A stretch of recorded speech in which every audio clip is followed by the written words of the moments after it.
कि सबसे पहले कम्युनिकेशन गैप है। ये जो पब्लिक, पॉलिटिशियन और प्रशासनिक व्यवस्था, ये तीनों के बीच में एक कोऑर्डिनेशन होता है।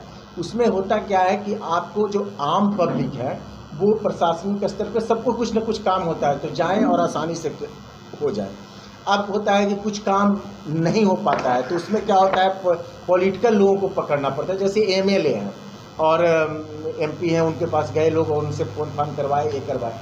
लेकिन यहाँ बिल्कुल तीन स्तंभ, पब्लिक को पता नहीं है किसके पास जाएं तो हमारा काम होगा, ये पब्लिक का ही स्टेटमेंट है।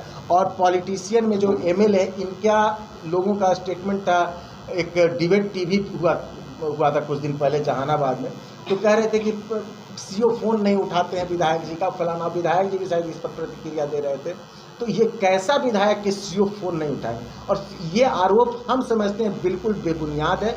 सीओ साहब फ़ोन क्यों नहीं उठाएंगे, वो तो आम पब्लिक का फ़ोन उठाएंगे यानी। और अगर आप नहीं उठा रहे हैं तो आपको इस सिस्टम पे रहने का कोई अधिकार नहीं है। आप तुरंत इस्तीफा दीजिए, और नहीं तो आप पब्लिक का समय से बेकार कर रहे हैं। और फिर हम कह सकते हैं कि आपका जो अदर इंटरेस्ट है, पब्लिक में इंटरेस्ट नहीं है। जो आपका जो सीधा हम कहते हैं जो आरजेडी पे आरोप रहता है, घपला घोटाला का ये पार्टी है, तो वो उसी शेड में ये ढले हुए हैं और बस उसी के लिए काम कर, और पब्लिक को सिर्फ सामाजिक न्याय पर गुमराह करने का काम करते हैं। हम आपको बता रहे हैं कि इनके टॉप लीडर तेजस्वी प्रसाद यादव जी सामाजिक न्याय, हम उनसे डिबेट करने के लिए तैयार हैं। हम साबित कर देंगे कि सामाजिक न्याय के नाम पर सिर्फ ये लोगों में अराजकता फैलाना चाहते हैं, और ये बिल्कुल ही वाहियात बात करते हैं। ये संतोष जी भी देखते हैं, लेकिन वो है कि मतलब इनर साइड जब एनडीए का टॉप लीडर बैठता है तब उनकी आवाज़ मुखरता के साथ वो बाहर में, और हमारे जो नेता हैं, गार्जियन हैं, अभिभावक हैं, एनडीए के भी अभिभावक हैं, इस कारण उनके बोलने की आज़ादी। चूँकि हमारे राष्ट्रीय अध्यक्ष कैबिनेट मिनिस्टर भी हैं, तो हर जगह हर का गरिमा है। वो जब इन साइड जब सारे एनडीए के टॉप लीडर बैठते हैं तो तब वहाँ की आवाज़, तब आप रिपोर्ट लीजिए, वहाँ उनकी आवाज़ बहुत भयंकर गूंजती है। संविधान निर्माता के तस्वीर का जो अपमान हुआ, इस पर आपका क्या है? यही बात हम कहना चाह रहे हैं कि लालू प्रसाद यादव जी का ये असली चेहरा ये दिख गया। वो उनके पास, उनके दिल में बाबा साहब के लिए कोई भी सम्मान, वो तो साफ दिखा। आप अपने आप को अस्वस्थ बता रहे हैं, तो अस्वस्थ बता रहे हैं तो बाकी सेलिब्रेशन में तो आप सक्रिय दिखते हैं, और बाबा साहब की तस्वीर को तो उन्होंने हाथ भी नहीं लगाया, नज़र भी नहीं दिखा। और पैर के नीचे कैसे उनके जो कार्यकर्ता हैं वो चमचागिरी का अंत, जिनका फोटो को हमेशा ऊपर में मतलब सर पे रखना चाहिए, उनको पैर में जगह, तो ये काफ़ी आलोचनात्मक है, काफ़ी घोर। हम तो समझते हैं कि इसके खिलाफ पार्टी से भी हम अपील करेंगे, इसकी सड़क पे प्रदर्शन किया जाए। अब पार्टी का क्या गाइड, चूँकि हम इधर बाहर थे, हम कल परसों में जा रहे हैं और इस पर जरूर एक बात करेंगे। ये घोर निंदा के लायक है, और अगर इस तरह की संस्कृति अगर लालू प्रसाद यादव जी की बढ़ेगी तो आने वाले दिनों में फिर और भी लीडर इस तरह का हिमाकत करेंगे। इसलिए उसको आज ही और तत्काल रोकने का संकल्प हम कल जाते हैं पार्टी में और नेता से विचार विमर्श करेंगे। सोशल मीडिया पे कल हम यूट्यूब ऐसे ही करके देख रहे थे, अब पता नहीं हमारे जहानाबाद के स्थानीय माननीय विधायक का कमजोरी हम ही को समझ में नज़र आता है।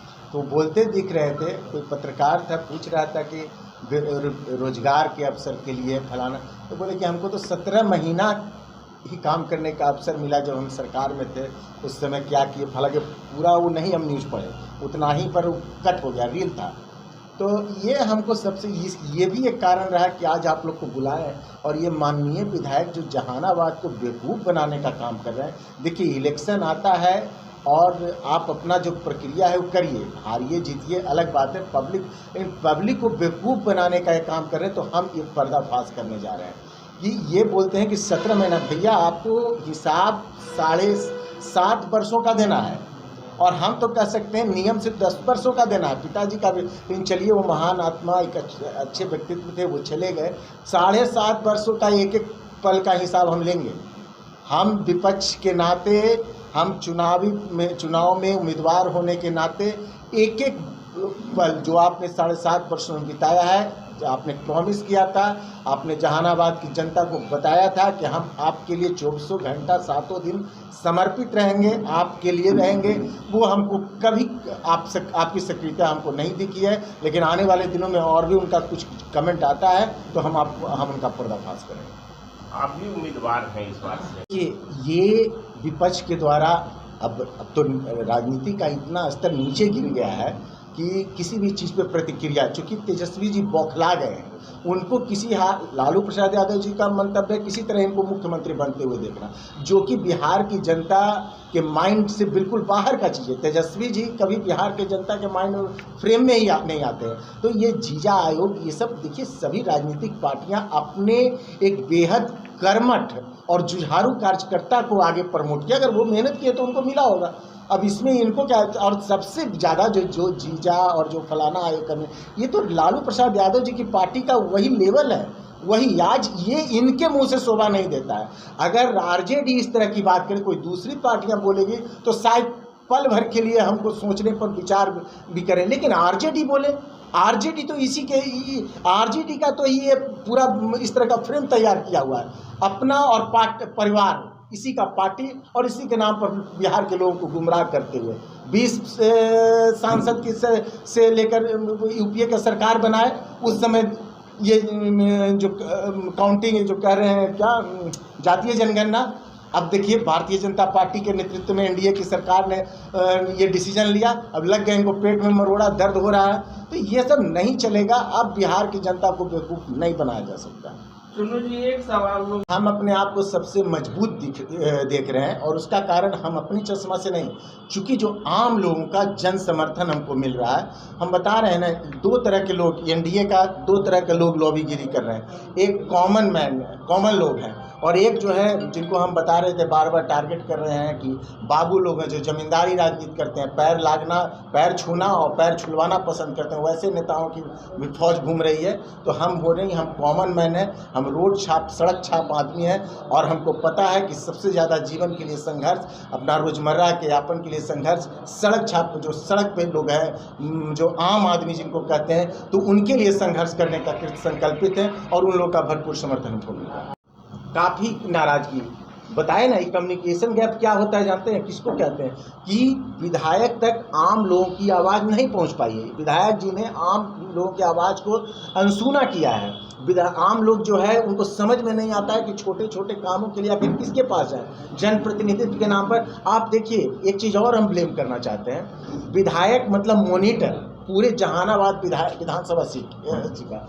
अभी हम नगर परिषद में भी जो देखते हैं, आए दिन कॉन्फ्लिक्ट जो है, विवाद भी है। हमारा भी मखदुमपुर के एमएलए से विवाद है, लेकिन कार्य श्रेणी में सब कोई इस मामले में हम समझते हैं कि सुदय जी को भी मतलब इसका दोषी ठहराते हैं। जिस तरह से ये जहानाबाद का नाला जो है बदबू दे रहा था, उस दिन टीवी डिबेट कोई ऑर्गेनाइज कराए थे आप ही के द्वारा, और उसमें इतना बदबू, तो कौन है आप कैसे पल्ला इन सब चीज़ों से झाड़ सकते हैं?